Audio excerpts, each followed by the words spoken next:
Greetings, dear ones. I'm Kryon of Magnetic Service.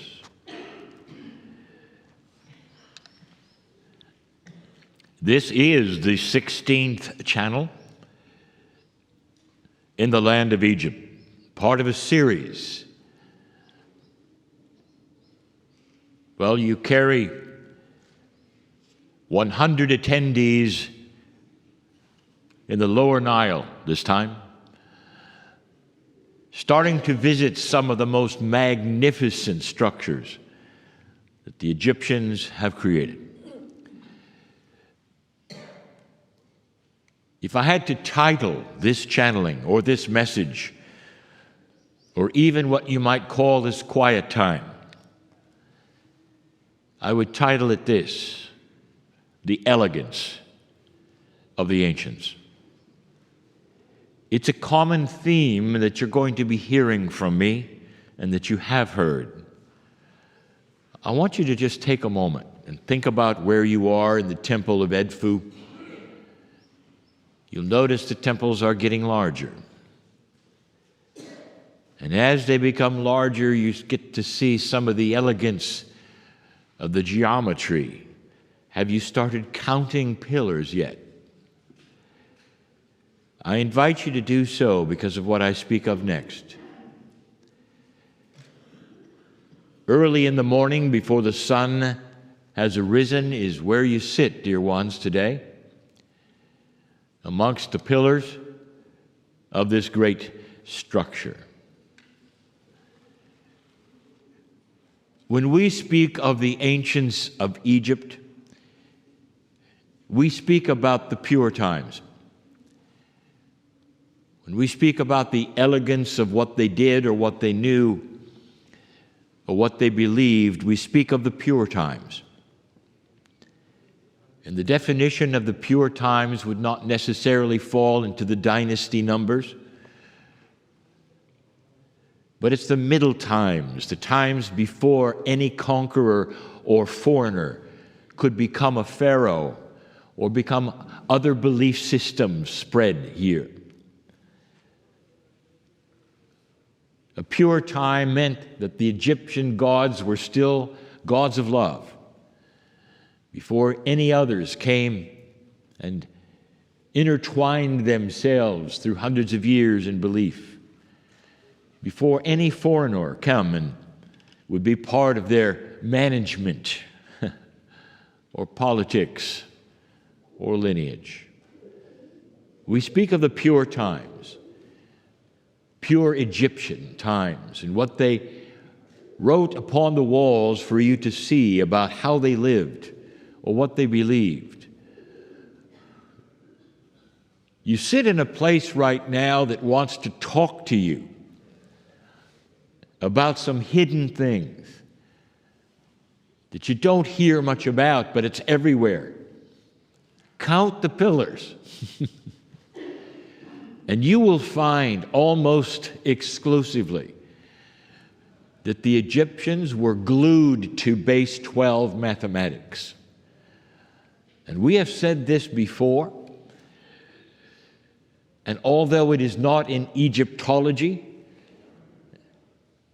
I will say to you again, there'll come a day when the elegance of base 12 mathematics will surface. And it won't be called the new math. It's going to be called the ancient math. I'll say this again. To any mathematician listening now, they will smile at this phrase. Elegant math reveals itself. And what we mean by that is that the patterns and the sequences of good mathematics start talking to you, and a good mathematician will see them and will smile. There'll be an aha. This sequence leads to this sequence, and oh my, take a look at this. The fractals that you find from biology to geometry and space will all talk about the 12 sides, the 6s, the 3s, the 4s, Seldom do you find 5s and 10s. Seldom. For the universe is made up in 6s and 3s and 4s, 12s, 18s. Count the pillars. You think that that is an accident. Count the priests and that which they felt were the sacred numbers. You think that was an accident. And you're not going to find 5s and 10s. And I present this channeling in this way right now as a warm-up to the elegance of this society. Indeed, it was the beginning. Indeed, there was ancient things and duality and all the things that you have and multiples of this or that. But dear ones, if you take a look at the core of an Egypt that was able to sustain itself with a God of benevolence, that's so important. Did you notice that this temple, as huge as it might be, echoes even the smallest that you've seen? Even the smallest ones. And the first thing you see is the 2 pillars created then for a space for the sun to rise. Here is a philosophy for you, before I get to the main one. A philosophy that says that the sun rises every day just like you, and that it is a refreshing day. No matter what is going on in your life, the sun rises between the 2 pillars to say that God is smiling on you and things are fresh and they are new. And it's a benevolence. And it's symbology and it's metaphoric. It's not a worship of the sun. Dear ones, the Egypt of then gave you metaphor after metaphor. So much on the walls that you see here are stories of energy, not necessarily even physical. The story of life for the upper and the lower Nile, a story of love of country, of benevolence. You don't find that, dear ones, in other places, not like this. Let me tell you something beautiful. For 30 years, I have been channeling, and you can call this a belief system if you wish, but it's not a system. It's the basic truth of the love of God. It's of what you would call the magic that the multidimensional energy of compassion contains. Something that right now is starting to be studied on this planet called the field and coherence. Measurable compassion. And the Egyptians knew it. I told you in this teaching for 30 years of one specific thing that I wanted you to remember from the beginning, that you are dearly loved. Oh, but there's more. Here is what I've told you again and again. Listen to this. For what I have told you again and again is written on these walls. Listen to this. You may live your life and you may never look at God or Spirit or the Creator or whatever you wish to call that source that is the essence of love. You may never look at it. You may walk your life too busy. You may walk around and say, well, I don't believe in these esoteric things. You may even say, I don't want to have a part of the belief systems or go to the church or the synagogue. You say, I'm apart for all those things. I'm a modern human today. I've got modern things today. And at the end of your life, I have told you this, that all of the time that you have spent ignoring the Creator has been looking at you with a hand out that says, take this anytime you want to, if you choose to. Free choice. In other words, you may not look at God, but God looks at you. And that every single human being is made in the image of love and walks this earth equal in that, with an equal chance to take the hand of the magic of love and find a better life. This has been the message of Kryon, 30 years. And then you come here and you realize that as they slowly unburied these structures from the sand, the pieces and the parts that you can read that were not obliterated by other belief systems tell you the same identical thing. The temples are all built in a protocol, dear ones, of large to small, of a straight line leading to the altar where only the Pharaoh goes, and perhaps a priest or two. A large place that would contain the commoners, but they could come in, not covered so that the sky would shine upon them. All of these things, metaphors to a God of light. The inner chambers became smaller and the priests more sacred, leading all the way to where only the Pharaoh could stand in a place and do something, which I'm going to talk about in a moment. And it just yells that there is a protocol that the commoners cannot quite see inside because it's so sacred, and God is great, and God is light. But God can always look at them. This was the philosophy, that each of them also had a bubble, a higher self, and we've told you that before. I have called it a higher self. They call it something else, but it's written on the walls. There is a self that is apart from the physical of every single human.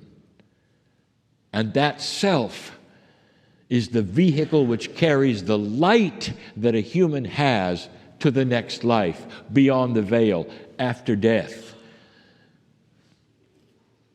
The metaphysics that I have been giving you for 30 years is exactly that. Could it be that as ancient as these were, that right up to the Pharaoh himself, or herself, knew these truths, and as the best they could would give that to them and all that were around them, right down to the commoner, who would then be told by the priests what happened inside. So what do you think happened inside? We sit inside, not quite at the altar, not quite at the small room which is sacred that the Pharaoh entered. What did he do? There are so many who don't study any of these things and said, well, they went in there and they had sacrifice and all of the things that pagans would do. What if I told you that what he did, I'd like to invite you to do someday? The Pharaoh recognized the Lord of Light, the magic of love. Whatever name it had and whatever type of God it had, the essence, the magic was haika, was all through these all through these gods. This was the magic. This was the lineage even of the gods. It was love. It was healing. This was part of the scenario of the God of light. And you can just see the Pharaoh and what he did. And I'm going to tell you something that is not necessarily taught to the extent it should be. Dear ones, this place was built for music, but not the music that you think. It was built for tones, certain sonorities that were sung that meant something because they were all part of mathematics.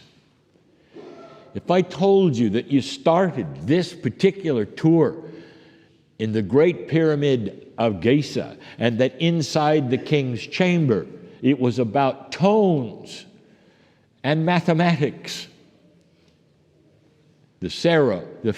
dear ones, the Pharaoh sang. He sang. One of the things that people in the courtyard listened for is sometimes the Pharaoh's strong voice could be heard because he didn't mumble. He sang as loud as he could about the Lord of light in this place, blessing the life of the land, upper and lower, continuing the fertility of light. And although there was indeed a hierarchy of royalty, the royalty shared it. And indeed, perhaps in this particular place, only one man or woman could go and do something and talk to God. It was shared. And immediately, the Pharaoh would share it with the priests, and the priests would share it with the other priests, and those in the common areas would hear, the Lord of light blesses you and Egypt and the land and will keep it alive and safe and beautiful and help you with guidance to the other side of the veil when death sometimes, eventually, will take you all. And I can just hear them saying, death has no sting. You're here for a little while, but the real truth is what happens beyond. And if you've heard that before, it's been from me, which tells about a beautiful creative source who knows your name and is light and who loves you dearly. Don't be surprised if an Egyptologist will read that on the walls. Because the Egyptians, even the ancient ones, even with the protocols of the gods, they knew it. They knew it. Now, what is missing here?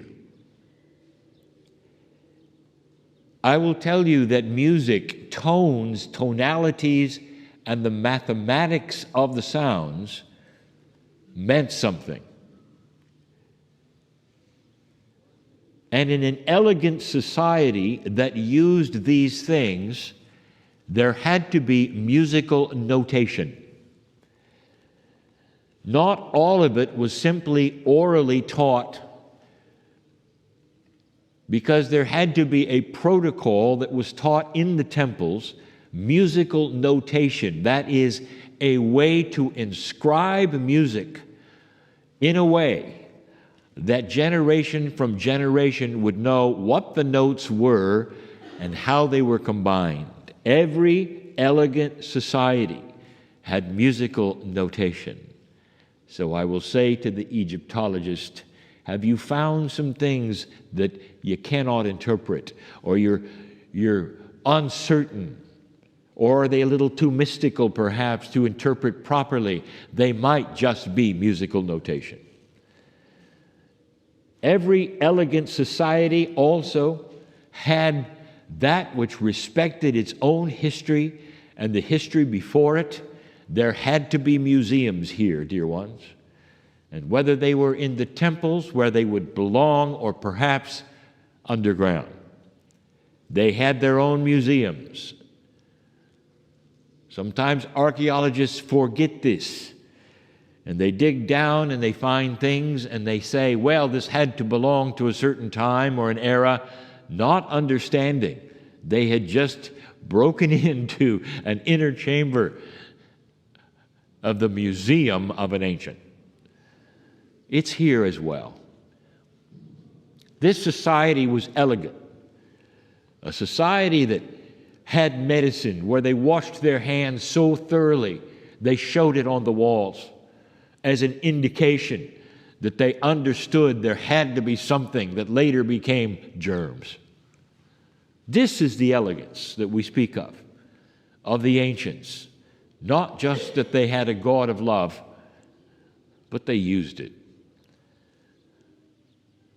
Indeed, not everything lasted. Indeed, things changed.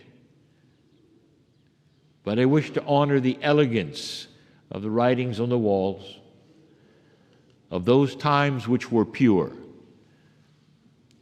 A time when they said there is a God of light and there's a magic of love and benevolence for all. Not judgment, not horror, but light. And that the temples were built so that you could look at them and realize that they worship the idea, the metaphysical idea that when the sun comes up every day, it's for you. And it represents a new life, a new beginning, a fresh start. It's early enough so that when you leave this place and get up, the sun will be coming up, and you will watch this. Part of the reason the time was shifted so that you were here so early, 3:30 in the morning,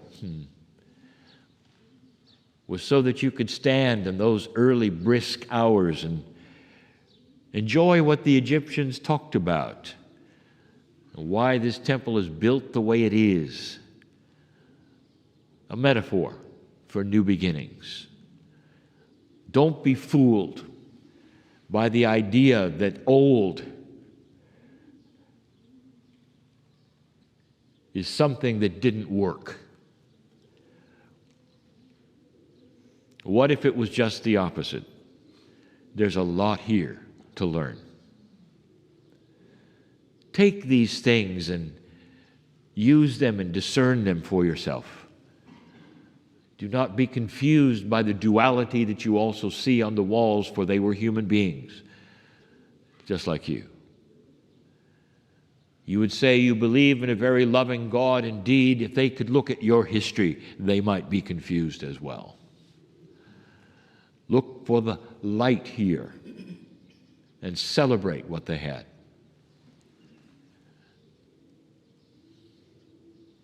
Let the sun shine upon you this day in the very way that the architects of this temple intended it to, with the metaphor of good things and benevolence and hope and life for the land. And so it is.